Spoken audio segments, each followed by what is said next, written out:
So hello everyone. इससे पहले आप लोगों की फिजिक्स, केमिस्ट्री, बायोलॉजी की वीडियो जो है प्रीवियस ईयर के क्वेश्चन पेपर हमने अपलोड कर दिए हैं और अंग्रेजी का भी। क्लास 12th का आज ये सामान्य हिंदी का जो है क्वेश्चन पेपर 2023 जिसका सेट का नाम है सांकेतांक 302 जेडएन को आज हम अपलोड कर रहे हैं। आइए इस पेपर के माध्यम से जानते हैं कि बोर्ड में आपसे किस तरह के क्वेश्चन पूछे जाएंगे। और यह भी एक बोर्ड का क्वेश्चन पेपर है, तो आप इसको हल करिएगा और आप ज़रूर कमेंट बॉक्स में बताइएगा कि आपको कितने प्रश्न जो है आपको पूरी तरह से तैयार हैं, क्योंकि यह बोर्ड परीक्षा में आपके लिए ज़्यादा दिन नहीं रह गए हैं। आपके पास मिनिमम जो है 10 दिन रह गए हैं, जहाँ से आपको जो है तैयारी करनी है। ठीक है, तो चलिए एक एक पॉइंट करके पढ़ते हैं। लेकिन इससे पहले अगर चैनल पर नए हैं तो सब्सक्राइब तुरंत कर लीजिए, वीडियो को लाइक कर दीजिए और अपने सभी दोस्तों तक इसे तुरंत शेयर कर दीजिए जो बोर्ड एग्जाम कक्षा 12 के जो भी विद्यार्थी बोर्ड एग्जाम की तैयारी कर रहे हैं। और अगली बात, यदि वीडियो की क्वालिटी अच्छी ना हो तो क्वालिटी बढ़ा के देख लीजिएगा, और अगर स्पष्ट सुनाई ना दे रहा हो तो फिर हेडफोन का इस्तेमाल करिएगा और सारे प्रश्नों को करने का प्रयास करिएगा। देखते हैं आपको कितने प्रश्न आ रहे हैं। 100 मार्क्स का इसका जो है पूर्णांक होगा, 100 मार्क का इसका पूर्णांक होगा। और दूसरी चीज़ जो है, समय इसमें आपको 3 घंटे 15 मिनट का दिया जाएगा। ठीक है, और यहाँ अपना नाम होगा, यहाँ अनुक्रमांक आप लिखेंगे और नाम लिखेंगे इन जगहों पर। ठीक है, तो ये सारी चीज़ें जो है आप फॉर्मेलिटीज़ पूरा कर लेंगे। ये पेपर सांकेतांक होता है। चलिए शुरू करते हैं। नोट तो हर प्रश्न पत्र में हम लोग पढ़ चुके हैं। 15 मिनट आपको 3 घंटे 15 मिनट का समय मिलेगा, जिसमें 15 मिनट जो है परीक्षार्थी को प्रश्न पत्र पढ़ने के लिए दिया जाएगा। संपूर्ण प्रश्न पत्र 2 भागों में 2 खंडों में जो है क्या होगा, विभाजित होगा। खंड का और खा और सभी प्रश्न अनिवार्य, यानी खंड का और खा, इसमें 2 ही जो है खंड हैं। ठीक है, तो इसमें पहला प्रश्न जो है खंड का में बहुविकल्पी आ गया है। पहला का है अष्टयाम कृति के लेखक हैं। अष्टयाम कृति के लेखक हैं तो कौन है? गोकुलनाथ, विट्ठलनाथ, नाभादास और प्रियादास। इसमें से कौन है जो होंगे, आप उस पर राइट ऑप्शन लगा दीजिएगा। ठीक है, और हाँ, आप जो है स्क्रीनशॉट लेकर के सारे प्रश्नों को हल करने का प्रयास जरूर करिएगा। अगला, धर्मवीर भारती द्वारा लिखित उपन्यास है। धर्मवीर भारती द्वारा लिखित उपन्यास है, इनमें से कौन सा है? परंतु, सूरज का 7वां घोड़ा, मुक्तिबोध और नदी के द्वीप। इनमें से कौन सा धर्मवीर भारती द्वारा लिखा गया उपन्यास है? आप इसे जो है खोजिएगा और अगर आ रहा हो तो आप जरूर कमेंट बॉक्स में बताइएगा। अगला, जयशंकर प्रसाद द्वारा लिखित नाटक नहीं है। जयशंकर प्रसाद द्वारा लिखित नाटक नहीं है। करुणालय, कल्याणी परिणय, सज्जन, भारत सौभाग्य। इनमें से कौन सा जयशंकर प्रसाद द्वारा लिखित नाटक नहीं है? ठीक है, आगे बढ़ते हैं। इनमें से कौन से आत्मकथा विधा की रचना है? इनमें कौन सी आत्मकथा विधा की रचना है? अर्धकथा, परती परिकथा, आवारा मसीहा, अजय की डायरी। इनमें से कौन सा आत्मकथा विधा रचना है? अगला, यात्रा वृत्त संबंधी गद्य कृति अरे यायावर रहेगा याद के लेखक हैं। अरे यायावर रहेगा याद के लेखक हैं केदारनाथ अग्रवाल, मोहन राकेश, सच्चिदानंद हीरानंद वात्स्यायन और हरिशंकर प्रसाद। इनमें से कौन जो है यात्रावृत्त संबंधी यद्यकृति या अरे यायावार रहेगा याद के लेखक हैं? ठीक है, तो इनमें से कौन है? केदारनाथ अग्रवाल है, मोहन राकेश है, सच्चिदानंद हीरानंद वात्स्यायन हैं या हरिशंकर परसाई हैं? इनमें से कौन है? आप राइट ऑप्शन। आपने वर्ष भर तैयारी की है, पढ़ाई की है, तो आप जो है, मैं यहाँ पे केवल मैंने आपको बताया है कि हम कल आपको पेपर मॉडल देने आए हैं, किस प्रकार का प्रश्न जो है परीक्षा में आपसे पूछा जाएगा। ठीक है ना, यहाँ पर हमारा उद्देश्य जो है क्वेश्चन पेपर भी सॉल्व करना नहीं है। आप अगर कमेंट बॉक्स में कहेंगे तो हम क्वेश्चन पेपर भी सॉल्व करा देंगे। ठीक है, इनमें से किस काव्यकृति पर ज्ञानपीठ पुरस्कार मिला है? तो एक है, इसमें ध्यान दीजिएगा, एक है इसमें लोकायतन और अग्निरेखा, दूसरा है, तीसरा है कितनी नावों में कितनी बार, और चौथा है रसवंती। तो चारों में से किस काव्यकृति के लिए ज्ञानपीठ पुरस्कार मिला है? आप इसको खोजिएगा। तीसरा सप्तक का प्रकाशन, तीसरा सप्तक का प्रकाशन वर्ष है सन 1957, सन 1959, सन 1960 और सन 1961। इसमें से कौन सा सही है आप लगाइएगा। आइएगा, कला और बूढ़ा चांद किस के रचयिता हैं? कला और बूढ़ा चांद के रचयिता हैं। कला और बूढ़ा चांद के कृति के रचयिता हैं कौन? सुमित्रा नंदन पंत हैं, पहला ऑप्शन। दूसरा शिवमंगल सिंह सुमन है। तीसरा ऑप्शन सुदामा प्रसाद पांडे धूमिल हैं। और उसके बाद रामधारी सिंह दिनकर हैं। इनमें से चारों में से कौन है? आप जो है इसे लगा लीजिएगा, ठीक है। अगला, किस महाकाव्यात्मक कृति में 12 सर्ग हैं? कामायनी में, प्रिय प्रवास में, साकेत में, वैदेही वनवास में। किस महाकाव्य कृति में 12 सर्ग हैं? कामायनी में, प्रिय प्रवास में, साकेत में, वैदेही वनवास में। इनमें से जिनमें जो है महाकाव्यात्मक कृति है और उसमें 12 सर्ग हैं, आप लगा दीजिएगा, ठीक है। अगला क्वेश्चन, छायावाद की प्रमुख विशेषता है? इतिवृत्तात्मक, पहला, श्रृंगार रस की प्रधानता और युद्धों का सजीव वर्णन, स्थूल के प्रति सूक्ष्म का विद्रोह, ठीक है। तो इसमें जो है छायावाद की प्रमुख विशेषता क्या है, आप इसे बताएं। आइए, अगला क्वेश्चन है क्वेश्चन नंबर 3। दिए गए गद्यांश पर आधारित निम्नलिखित प्रश्नों के उत्तर दीजिए। पहले गद्यांश को पढ़ना है, फिर प्रश्नों के उत्तर। जो गद्यांश आपके सामने दिया गया है उसका आप स्क्रीनशॉट ले लीजिए और जो है इसे आप जो है करने का प्रयास करिएगा, ठीक है ना।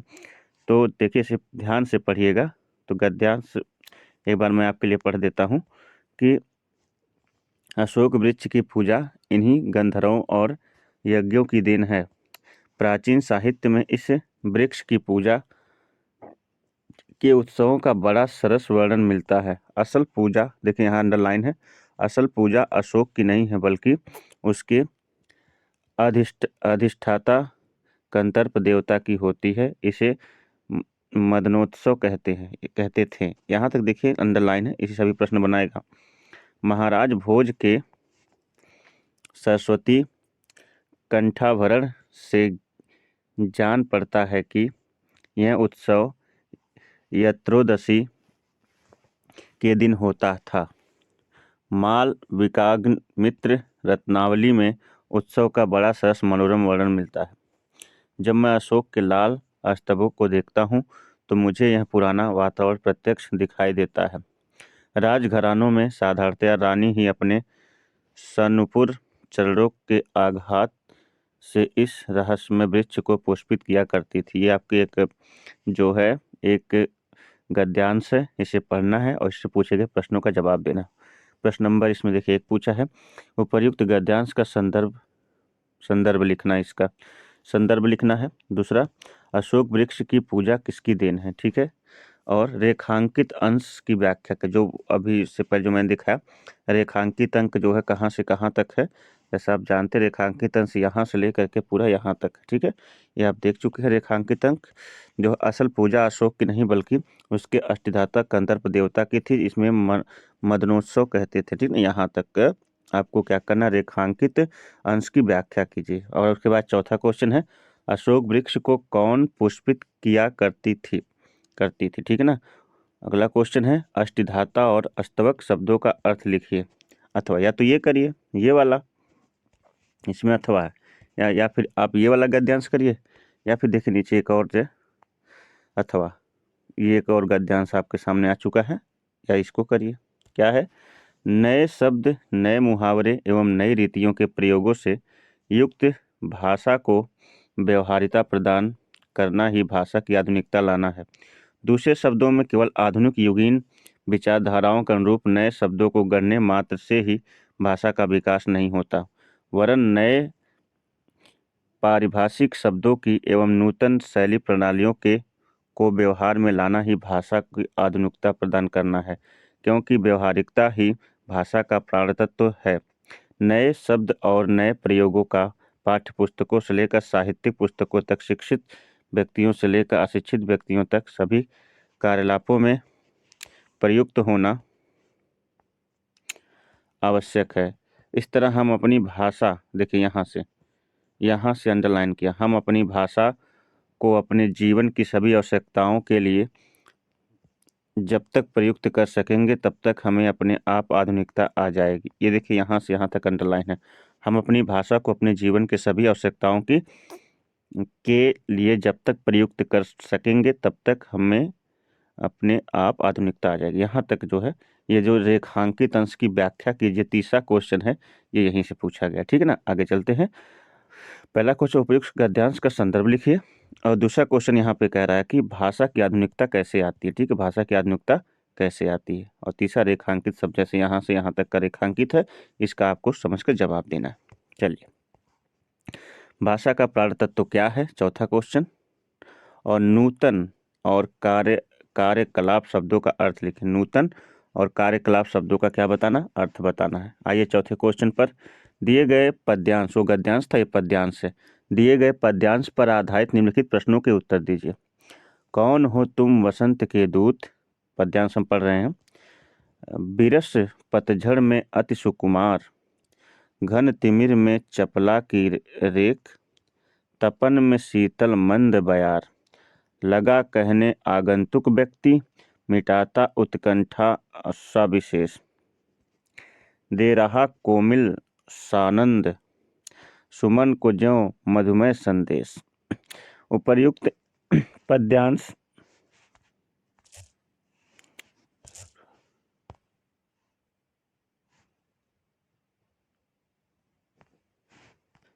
उपर्युक्त पद्यांश का संदर्भ सहित संदर्भ लिखिए। संदर्भ लिखना है।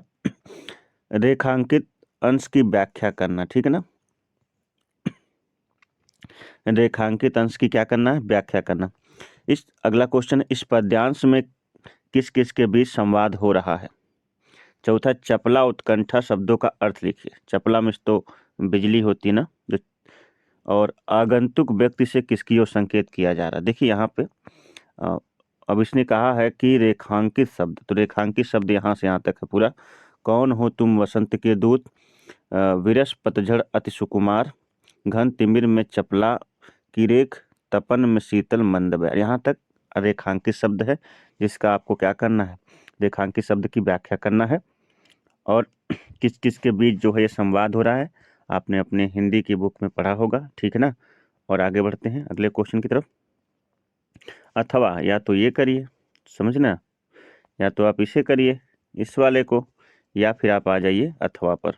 अथवा में देखिए यहाँ पे दूसरा यहाँ पे पद्यांश दे दिया है। छायाएं मानव जन की दिशा विहीन, सब ओर पड़ी वह सूरज, नहीं उगा था पूरब में, वर्षा सहसा बीचों बीच नगर के, काल सूर्य के रथ के पहियों के ज्यों अरे टूट कर बिखर गए हो दसों दिशा में। कुछ यहाँ देखे रेखांकित है। कुछ क्षण का वह उदय अस्त, केवल एक प्रज्वलित क्षण, दृश्य शोक लेने वाली दोपहरी। यहाँ से यहाँ तक पूरा जो है रेखांकित है। ठीक है, क्या है, रेखांकित है। आइए बात करते हैं। रेखांकित शब्द देखिए, इस लाइन से लेकर के यहाँ से यहाँ तक रेखांकित है। अब आपसे वही आगे प्रश्न बनाएगा। उपर्युक्त पद्यांश का संदर्भ लिखिए। संदर्भ आपको लिखना है। रेखांकित अंश की व्याख्या कीजिए। रेखांकित अंश यहाँ से यही सब आपको रेखांकित दिखाई दे रहा ना, ये रेखांकित है। ठीक है, आगे जो है बढ़ते हैं। अगला तीसरा क्वेश्चन, काल सूर्य के रथ से इस पंक्ति से कौन सा अलंकार है। काल सूर्य के रथ से इस पंक्ति में कौन सा अलंकार है। अगला चौथा, 10 दिशाएं कौन कौन सी हैं। और अगला पांचवा, वह सूरज की दिशा में उदित हुआ था। ठीक है, चलिए क्वेश्चन नंबर 5 देखते हैं। निम्नलिखित में से किसी एक लेखक का साहित्यिक परिचय देते हुए उसकी कृतियों का उल्लेख कीजिए। अधिकतम 80 शब्दों में आपको किसी एक लेखक का साहित्यिक परिचय देते हुए उसकी कृतियों का वर्णन करना। डॉक्टर APJ अब्दुल कलाम एक, दूसरा वासुदेव शरण अग्रवाल, तीसरा Hazari Prasad Dwivedi. Missile man of India doctor APJ Abdul Kalam के जो है साहित्यिक परिचय देते हुए इनकी कृतियों का उल्लेख कीजिए, या वासुदेव शरण अग्रवाल का, या फिर हजारी प्रसाद द्विवेदी का। ठीक है, आइए आगे बढ़ते हैं। खा क्वेश्चन है, लेकिन किसी एक कवि, वो तो लेखक थे, ये कवि हैं, कवि के साहित्य परिचय देते हुए उनकी काव्य कृतियों का उल्लेख कीजिए, अधिकतम कितने शब्दों में? 80 शब्दों में। तो ये कवि हैं सुमित्रानंदन पंत के जो है आपको साहित्य परिचय देते हुए उनकी काव्य कृतियों का उल्लेख करना है, या महादेवी वर्मा का कर सकते हैं, या फिर जो है रामधारी सिंह दिनकर का, इनमें से कोई एक और इनमें से कोई एक। ठीक है, आइए पंचलाइट कहानी का सारांश लिखिए। ठीक है, पंचलाइट कहानी का सारांश लिखिए। पंचलाइट कहानी का सारांश हमने इस चैनल पे अपलोड किया है, जो है आप जाके पंचलाइट जो है इस चैनल पे पूरी तरह से देख सकते हैं। बहुत ही बेहतर तरीके से बताया गया है। स्टडी सीबीएल क्लासेस स्टडी हमारे इसी चैनल पर सीबीएल क्लासेस पे बहुत ही बेहतर तरीके से पंचलाइट पढ़ाया गया है। आप जाके वहाँ देख सकते हैं। एक बार आप आंख बंद करके कहानी सुन लेंगे, आपको पूरी पूरी कहानी तैयार हो जाएगी, और यहाँ से आपके जो 5 नंबर है आपको करेक्ट मिल जाएंगे। ठीक है ना, देख लीजिएगा। चलिए, बहादुर भी हमने जो है, ध्रुव यात्रा और बहादुर, सभी तीनों पंचलाइट, बहादुर, ध्रुव यात्रा, ये तीनों ही जो हमने क्या किया है इस चीज चैनल पर जो है अपलोड किया है। आप जा करके जो है देख सकते हैं, और यहाँ से अपने 5 नंबर एकदम क्लियर कर सकते। देखना नहीं, एक कहानी के तौर पर आपको जो है एकदम बेहतर तरीके से किस प्रकार से आपको परीक्षा में लिखना, पंचलाइट, बहादुर और ध्रुव यात्रा, आप जो है बहुत बेहतर तरीके से चैनल पर अपलोड है, आप जाके देख सकते हैं। ठीक है ना, चलिए अगला 7वां क्वेश्चन। स्वपठित काव्य खंड के आधार पर किसी एक काव्य खंड के प्रश्न का उत्तर दीजिए। स्वपठित है 80 शब्दों में। रसमरथी काव्य खंड का वर्णन चित्रांकन करना है, अथवा रसमरथी काव्य खंड सर्ग तथा प्रकार, इसका भी हमने जो है चैनल में अपलोड किया है। मुक्त यज्ञ काव्य खंड का पात्र चरित्र वर्णन कीजिए। आपके लायक जो हो उसमें कर लीजिएगा। ठीक है, सबका हमने किया है। मुक्त यज्ञ काव्य खंड कथा वस्तु अपने शब्दों में लिखिए। आलोक वृत्त काव्य खंड नायक की चारित्रिक विशेषताओं का वर्णन कीजिए। अथवा क्या करा कि आलोक वृत्त काव्य खंड के कथानायक पर प्रकाश डालिए। ये वाला सत्य की जीत हमने अपलोड किया, ठीक है ना, अपने चैनल पर। सत्य की जीत का चरित्र चित्रण कीजिए, अथवा सत्य की जीत कथा अपने शब्दों में लिखिए। यही हमने जो है क्या किया है अपने चैनल पर अपलोड किया। अगला, त्यागपथी काव्य खंड पर हर्षवर्धन का चरित्रांकन कीजिए, अथवा त्यागपति कथा वस्तु पर प्रकाश डालिए। और एक ये हमने अपने चैनल पर अपलोड किया है, स्टडी सीबीएल क्लासेस पे श्रवण कुमार अपलोड है, श्रवण कुमार का चित्रण अपलोड है, और श्रवण, अथवा ये करिए या फिर श्रवण कुमार काव्य खंड कथा अपने शब्दों में लिखिए। ये अपलोड है स्टडी सीबीएल क्लासेस पर, जो जो अपलोड मैं आपको बताता चल रहा हूँ। चलिए आइए, दिए गए संस्कृत गद्यांशों में से किसी एक का ससंदर्भ सहित अनुवाद कीजिए। ससंदर्भ सहित क्या करना है? अनुवाद करना। तो इसको आप पढ़ लीजिएगा, ठीक है ना, ससंदर्भ सहित अनुवाद करना है। इसको आप पढ़ लीजिए और इसका स्क्रीनशॉट ले लीजिए, और फिर समझ लीजिए कि ये आपको कहाँ से पूछा गया। अथवा ये करिए या फिर ये करिए। देखिए, काफ़ी समय तक आपके स्क्रीन के सामने हम रोक रहे हैं ताकि आप बेहतर तरीके से इसका स्क्रीनशॉट ले सके और पढ़ करके जो है आप जो है इन प्रश्नों को हल कर सके। ठीक है ना, ध्यान दीजिएगा, या तो इसे करिए या तो फिर इसे। और इनसे पूछे गए प्रश्न देखिए यहाँ पर, ठीक है। या ये आपका जो है पद्यांश खंड है संस्कृत का ही।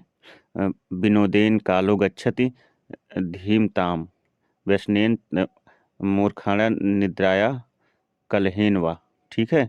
और वज्रादप कठोराड़ मृदून कुसुमादपि लोकोत्राणम चेतांश कोतनु विज्ञातमर्ति ना। ये आप जो है एक जो है गद्यांश है, इसे पद्यांश से इसे पढ़ लीजिएगा। आगे बढ़ते हैं। निम्नलिखित लोकोक्तियों मुहावरों में से किसी एक का अर्थ लिखकर वाक्य प्रयोग कीजिए। किसी एक का अर्थ लिखकर क्या करना? वाक्य प्रयोग। ईंद का चाँद होना, पहला। कागजी घोड़े दौड़ाना, दूसरा। ऊँट के मुंह में जीरा, तीसरा। और का बरखा जब कृषि सुखाने, चौथा। इनमें से किसी एक का अर्थ लिखकर वाक्य में प्रयोग करना है। का वर्षा जब कृषि सुखाने, समय चूकी पुनि का पछताने। पढ़े ना। अगला, निम्नलिखित शब्दों में संधि विच्छेद के सही विकल्प का चयन कीजिए। कविंदुम का संधि विच्छेद कौन सा है? तो इसमें से चारों में से जो सही होगा आप कर लीजिएगा, देख लीजिए। इसी का आपको संधि विच्छेद बताना है, कविंदुम का। और इसका जो संधि विच्छेद चारों में से जो होगा वो आप बता दीजिएगा इन चारों में से, ठीक है। चलिए आगे बढ़ते हैं। अगला, मनवंतरे का संधि विच्छेद, ये शब्द है मनवंतरे, इसी का कौन सा सही संधि विच्छेद आपको बताना है। इन चारों में से कौन सा सही संधि विच्छेद है वो आपको बताना, ठीक है। अगला क्वेश्चन, पवित्रम, देख लीजिए, वीडियो की क्वालिटी बढ़ा के देखिएगा, वीडियो को लाइक करके और शेयर जरूर कर दीजिएगा दोस्तों तक। पवित्रम का संधि विच्छेद कौन सा इसमें से?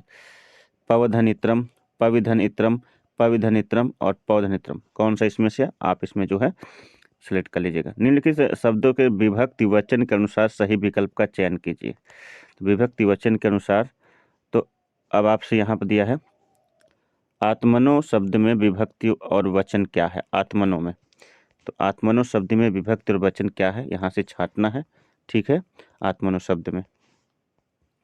अगला नामाभ्याम, नामाभ्याम, ये है शब्द आपका। नामाभ्याम शब्द में विभक्ति एवं वचन कौन सा है? नामाभ्याम में कौन सी विभक्ति और कौन सा वचन है? अगला निम्नलिखित शब्द युग्मों का सही अर्थ चयन करके लिखिए। शब्द युग्मों का सही अर्थ हम चयन करके लिखिए। अशक्त, आसक्त, असमर्थ, शक्तिमान, शक्ति संपन्न, आकर्षक, शक्तिहीन, मोहित और समर्थ, कुसंगति। ठीक है, निम्नलिखित शब्द युग्मों का सही चयन करिए। कौन इसमें से सही जो है शब्द युग्म है? ठीक है, चलिए अगला। और इसमें भी भवन, भुवन, निकेतन, जंगल, घर, संसार, ये तो सही लग रहा है। घना, जंगल, लोक, सृष्टि, आयतन। ठीक है, आपको इसमें करना है सही जो है शब्द युग्म चुन करके चयन करके उसको लिखना। ठीक है, अगला क्वेश्चन। किसी एक शब्द पे दो अर्थ लिखिए। किसी एक शब्द के दो अर्थ लिखिए, मतलब ये आपका पर्यायवाची है। किसी एक शब्द के दो अर्थ लिखना है। चपला, पयोधर, विधि। ठीक है, आइए इसका ग देखते हैं। निम्नलिखित वाक्यांशों में से एक सही शब्द का चयन करके लिखिए। बहुत कम बोलने वाला, एक वाचाल, अमितभाषी, मितभाषी, बहुभाषी। इस वाक्यांशों में से एक सही शब्द का चयन करके लिखिए। ठीक है, अगला जानने की इच्छा रखने वाला क्या कहलाता है? जिज्ञास, जिज्ञासु, चिकीर्षु और इच्छुक। तो जानने की इच्छा रखने वाला जिज्ञासु है। ठीक है, अगला निम्नलिखित में से किन्हीं दो वाक्यों को शुद्ध करके लिखिए। वह अपनी ताकत के बल पर खड़ा है, उसमें समस्त प्राणी मात्र का कल्याण है, आपके साथ उचित न्याय किया जाएगा, जीवन और साहित्य का घोर संबंध है। ठीक है, अगला question, question number 12। Question number 12 और उसके बाद 13 और 14, इसका लास्ट क्वेश्चन 12। वीर रस अथवा कौर रस का सादोहरण परिभाषा दीजिए। दोहे के साथ वीर रस और कौर रस की क्या करना? परिभाषा देना। अगला श्लेष अलंकार अथवा उत्प्रेक्षा अलंकार का लक्षण लिखकर एक उदाहरण दीजिए। अगला दोहा एवं कुंडलियाँ छंद का लवण लक्षण एवं उदाहरण दीजिए। दोहा एवं कुंडलियाँ छंद का लक्षण एवं उदाहरण लिखिए। अगला चलिए क और ख और ग। Question number 13। अपने नगर की सफाई के लिए अध्यक्ष नगर पंचायत को एक प्रार्थना पत्र लिखे। अध्यक्ष नगर पंचायत को क्या करना है? अपने नगर की सफाई के लिए एक प्रार्थना पत्र लिखना है। 13वां क्वेश्चन। अथवा ये करिए या फिर ये करिए, पुस्तक व्यवसाय के लिए ऋण प्राप्त करने हेतु अपने निकटस्थ किसी बैंक की शाखा प्रबंधक को आवेदन पत्र लिखिए। ठीक है ना, पुस्तक व्यवसाय के लिए ऋण प्राप्त मतलब कापी किताब की दुकान खोलने के लिए आपको लोन लेना होता ना, तो उसके लिए जो है अपने निकट जो है बैंक शाखा प्रबंधक को क्या करना है? एक व्यवसाय के लिए एक प्रार्थना पत्र आवेदन पत्र लिखना। ठीक है, अगला लास्ट क्वेश्चन है, निम्नलिखित में से किसी एक पर अपनी भाषा में निबंध लिखिए। किसी एक पर अपनी भाषा में निबंध लिखिए। चलिए क्या है? पहला है भारतीय जन में व्याप्त कुरीतियाँ। दूसरा है बेटी बचाओ बेटी पढ़ाओ। तीसरा प्राकृतिक आपदाएं कारण और निवारण। चौथा विज्ञान वरदान या अभिशाप।